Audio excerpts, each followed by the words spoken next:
Hello everyone, நீங்கள் பார்த்துட்டு இருக்கக்கூடிய இந்த வீடு வந்து நடிகர் தனுஷ் அவருடைய வீடு. 150 கோடி ரூபாயில் வந்து கட்டப்பட்டிருக்கக்கூடிய இந்த வீடு வந்து சென்னையில் போயஸ் கார்டனில் அமைஞ்சிருக்கு. இவங்க வீட்டுக்கு பக்கத்துலேயே பார்த்தீங்கன்னா ரஜினி சார் வீடு, ஜெயலலிதா அம்மா வீடு, சசிகலா மேடம் வீடு, அதுக்கப்புறம் வந்து பார்த்திங்கன்னா சூர்யாவோட தம்பி கார்த்திக் சார் வீடு, நயன்தாரா வீடு, இது எல்லாமே வந்து இங்கே பக்கத்துலேயே இருக்குது. இங்கே நீங்கள் வந்து நேம் போர்டு பார்க்கலாம். தனுஷ் சார் அவருடைய வீட்டில் வெளியில் வந்து இந்த மாதிரி நேம் போர்டு வச்சுருக்காங்க.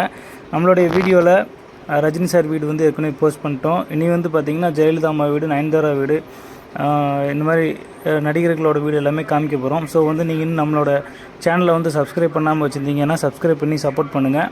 அடுத்தடுத்து வரக்கூடிய நோட்டிஃபிகேஷன் ஆட்டோமேட்டிக்காக உங்களுக்கு வந்து காமிக்கும். இப்போ நீங்கள் பார்த்துட்டு இருக்கக்கூடிய இந்த ஏரியா வந்து போயஸ் கார்டனில் இருக்குது. ரொம்ப அமைதியாக சூப்பராக இருக்குது. நான் போய் தனுஷ் சார் வீடை பார்த்தேன். சரி, உங்களுக்கும் காமிக்கலாம்னு சொல்லிவிட்டு இந்த வீடியோ உங்களுக்கும் போஸ்ட் பண்ணியிருக்கேன். வீடியோ பிடிச்சிருந்துச்சுன்னா லைக் பண்ணுங்கள், எல்லாத்துக்கும் ஷேர் பண்ணுங்கள்.